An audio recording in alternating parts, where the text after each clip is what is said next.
नमस्कार। आज का योग सत्र सभी के लिए बेहद महत्वपूर्ण है, क्योंकि आज हम योग पर चर्चा करने वाले हैं। बहुत सारे लोगों की योग पे कुछ शंकाएं होती हैं, वे जानना चाहते हैं कि योग आखिर है क्या। तो चलिए, आज हम जिन जिन ने जो जो प्रश्न हमसे पूछे थे उनका हम जवाब देंगे और प्रयास करेंगे कि योग को हम अधिक से अधिक जानें। तो सभी का ये प्रश्न था कि योग आखिर है क्या? योग को हम किस तरह से देखते हैं? तो इस प्रश्न के उत्तर में आपको कहना चाहूँगी कि योग केवल हमें खुद को परमात्मा से जोड़ने की प्रक्रिया ही नहीं है, अपितु योग एक पूरा लाइफ़स्टाइल है, जीवन शैली है। योग में हम अपने आप को अपने ईश्वर से तो जोड़ते हैं, किंतु अपने आप को इस दुनिया की जितनी भी मोह, माया, द्वेष, राग इत्यादि इत्यादि विकारों से मुक्त करते हैं। योग मुक्ति का नाम है। योग अपने आप को इन सब राग द्वेष से दूर ले जाने का नाम है। योग हमें इन सब विकारों से दूर ले जाता है और अपनी आत्मा को पवित्र करने का नाम ही योग है। योग से न केवल शरीर पवित्र होता है, अपितु हमारे विचारों की शुद्धि होती है एवं हमारी आत्मिक क्षमता भी बढ़ती है। तो ये है योग। संपूर्ण जीवन शैली का नाम ही योग है। किसी का ये प्रश्न भी आया कि योग और व्यायाम में क्या अंतर है। हम जिम भी जाते हैं और अपने शरीर को सुडौल कर लेते हैं, फिर योग की क्या आवश्यकता है? तो मैं ये कहना चाहूंगी कि योग और व्यायाम में बहुत बड़ा अंतर है। व्यायाम जहाँ हमारे शरीर को सुडौल करता है, शक्तिशाली बनाता है, आप उसमें जाकर के 6 एब्स वगैरह बना सकते हैं, किंतु योग हमारे शरीर को तो सुडौल करता ही है, क्षमतावान भी बनाता है, उसके साथ ही हमारी मानसिक क्षमताओं को भी बढ़ाता है, हमारे विल पावर को बढ़ाता है, हमें नेगेटिव विचारों से दूर ले जाता है, हमारे अंदर सकारात्मक विचार आते हैं, हम बरबस ही तदनुभूति की तरफ बढ़ते हैं। किसी अन्य की दुख या सुख की फीलिंग हमारे अंदर में आने लगती है और इससे बढ़कर योग हमें हमारी आत्मिक क्षमता को बढ़ाता है, हमें अंदर अपने आप को जानने की एक प्रक्रिया भी सिखाता है योग, और इसी का अंतिम लक्ष्य हम कह सकते हैं मोक्ष की ओर अग्रसर करता है योग। तो योग में हमें पूरे शरीर को और तरीके से विकसित करना, सौंदर्य पूर्वक विकसित करना ही योग हम कहेंगे। तो इस प्रकार व्यायाम और योग को लेकर के बिल्कुल भी शंका ना करें, ये एक बिल्कुल भिन्न प्रक्रियाएं हैं। एक महिला कुसुम का ये प्रश्न था कि योग में कौन कौन सी वो प्रक्रियाएं हैं जो हमें करनी चाहिए। वाकई ये क्वेश्चन काफ़ी महत्वपूर्ण है और योग को जानने के लिए ये आवश्यक भी है। अष्टांग योग की हम बात करें तो उसमें ये प्रक्रियाएं होती हैं। 8 पद होते हैं: यम, नियम, आसन, प्राणायाम, प्रत्याहार, धारणा, ध्यान और समाधि। तो इस प्रकार हम पहले यम नियम, अपने आप को स्वच्छ करने की प्रक्रिया है। यम नियम में 5 अन्य पद होते हैं जिससे हमारा शरीर और मन मस्तिष्क पूरी तरह से शुद्ध होता है।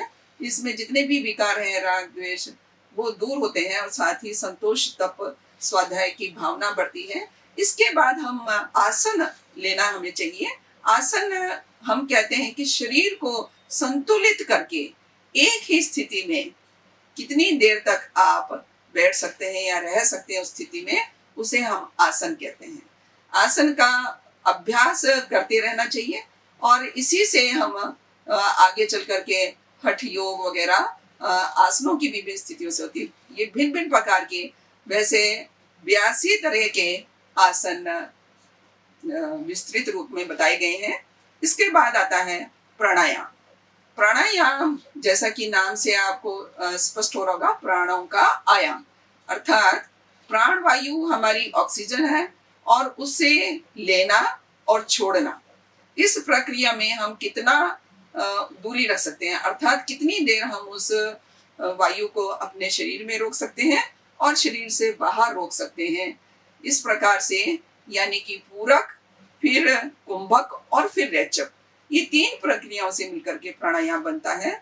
ये खुली हवा में, खुले वातावरण में बैठ करके हमें नित्य प्रति प्राणायाम करने चाहिए, जिससे हमारे वैज्ञानिक तौर पर हमारे शरीर के सभी अंग शुद्ध होंगे, स्ट्रॉन्ग होंगे, शक्तिशाली होंगे, साथ ही हमारी आयु भी बढ़ेगी।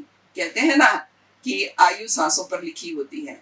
जब हमने सांसों को रोकने का अभ्यास कर लिया, चाहे वो बाह्य कुंभक के माध्यम से हो या आंतरिक कुंभक के माध्यम से हो, तो जब हम कुछ कुछ समय रोकते हैं, तो आप कल्पना कीजिए कि प्रतिदिन ये सांसें हमारी बढ़ती जा रही हैं। महीने में कितनी बढ़ जाएंगी और वर्ष में कितनी बढ़ जाएंगी, और जब तक आप जिएंगे तो आपकी उम्र लंबी हो जाएगी, यदि सांसों पे हमारी उम्र लिखी होती है।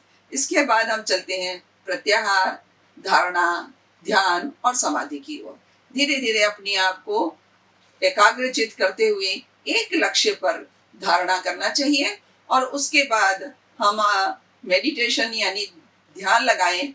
अपने आप में, अपने शरीर के अंदर में झांके, अपने श्वासों को देखें, अपनी आत्मा को देखें, और इस शरीर से हट करके किसी वैकुंठ की कल्पना आप कर सकते हैं।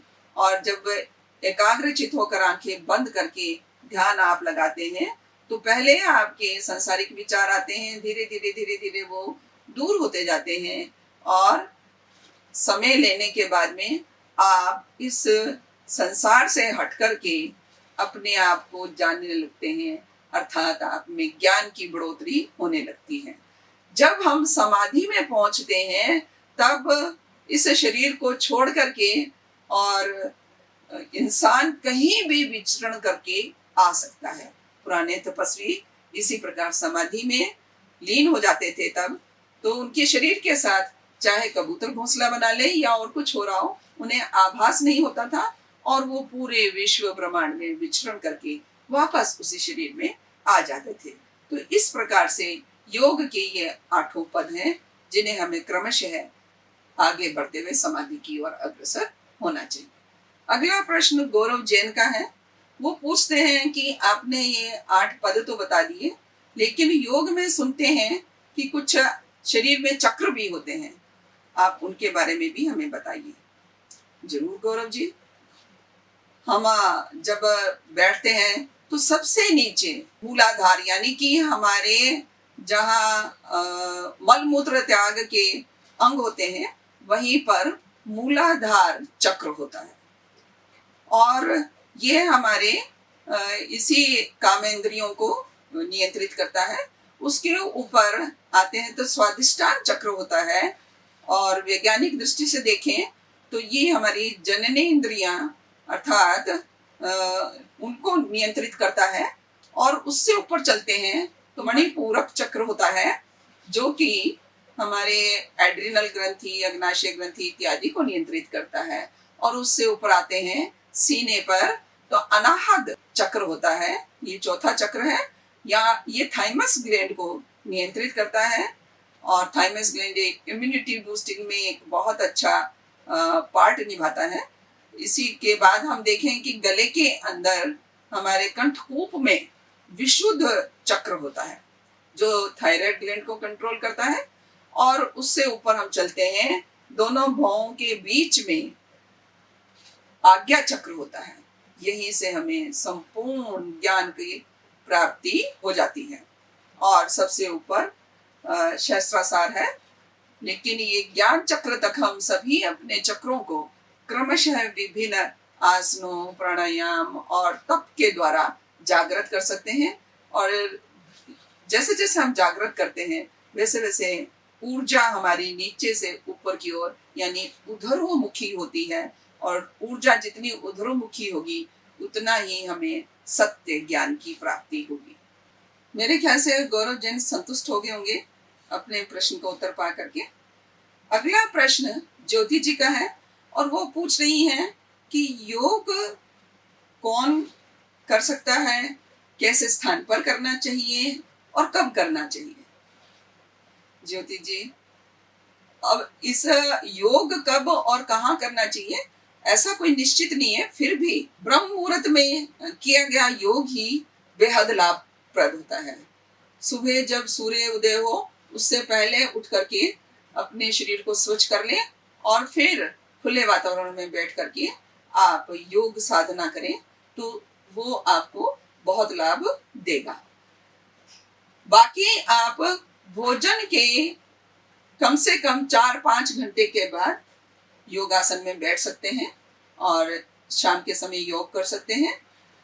और बहुत सारे प्राणायाम जो हैं, उनमें से कुछ प्राणायाम जैसे कि अनुलोम विलोम है, ये आप कभी भी कर सकते हैं। अब कई आसन ऐसे हैं जैसे कि वज्रासन, वो भोजन करने के बाद तुरंत यदि आप 5 मिनट वज्रासन में बैठते हैं तो आपको गैस्ट्रिक ट्रबल कभी नहीं होगी। तो इस प्रकार योगासनों को करने का अलग अलग व्यक्ति के लिए अलग अलग समय बताया जाता है, लेकिन अगर सर्वसाधारण कोई योग करना चाहता है, ब्रह्म मुहूर्त जो है सुबह प्रातः काल, वो सर्वोत्तम है। और शाम के समय भोजन से 4-5 घंटे के गैप हो जाने के बाद आप शाम को भी योग कर सकते हैं। योग कहाँ करें? उपयुक्त वातावरण, खुला स्थान है, एकांत वातावरण हो, और इससे बढ़कर यदि मैं कहूँ कि योग तो कहीं भी किया जा सकता है।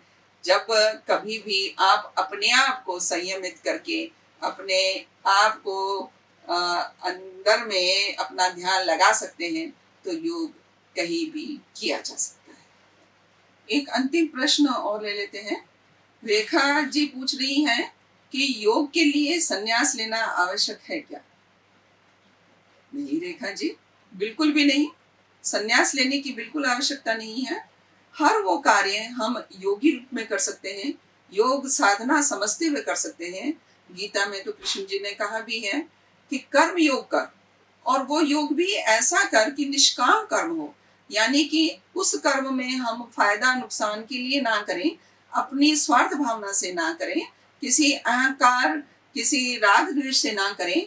कर्तव्य परायणता से यदि हम कर्म को करते हैं तो वो भी एक प्रकार का योग है, कर्म योग। इसी प्रकार भक्ति योग, पूरी तरह से भक्ति में लीन हो जाना भक्ति योग है। उसके लिए आवश्यक नहीं कि आप संन्यास लेकर के और पहाड़ियों पर जाएं। आप गृहस्थ में रह करके सन्यासी रूप में भक्ति कर सकते हैं। आपकी भावनाएं, आपके अंदर के विचार शुद्ध होने चाहिए, और किसी प्रकार की लालसा, राग द्वेष ये नहीं होना चाहिए। संयम और संतोष के साथ हम कोई भी कार्य करते हैं, चाहे वो भक्ति कार्य है तो भक्ति योग होगा, कर्म कर रहे हैं, कार्य कर रहे हैं तो कर्म योग होगा। इसी प्रकार राजयोग भी होता है, और इसी प्रकार ज्ञान योग।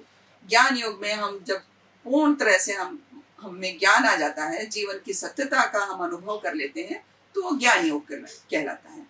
तो सर्वसाधारण गृहस्थ व्यक्ति भी योग कर सकता है, और योग की भावना को अपना करके अपनी जीवन शैली शुद्धता के साथ चलाना ही योग है। मुझे लगता है आप सभी अपने प्रश्नों के उत्तर पा करके संतुष्ट हुए होंगे, और जितना मैं प्रयास कर सकी आपको समझाने का, उससे आपको कुछ लाभ हुआ होगा। मिलेंगे अगले सत्र पर, अगले एपिसोड में। नमस्कार।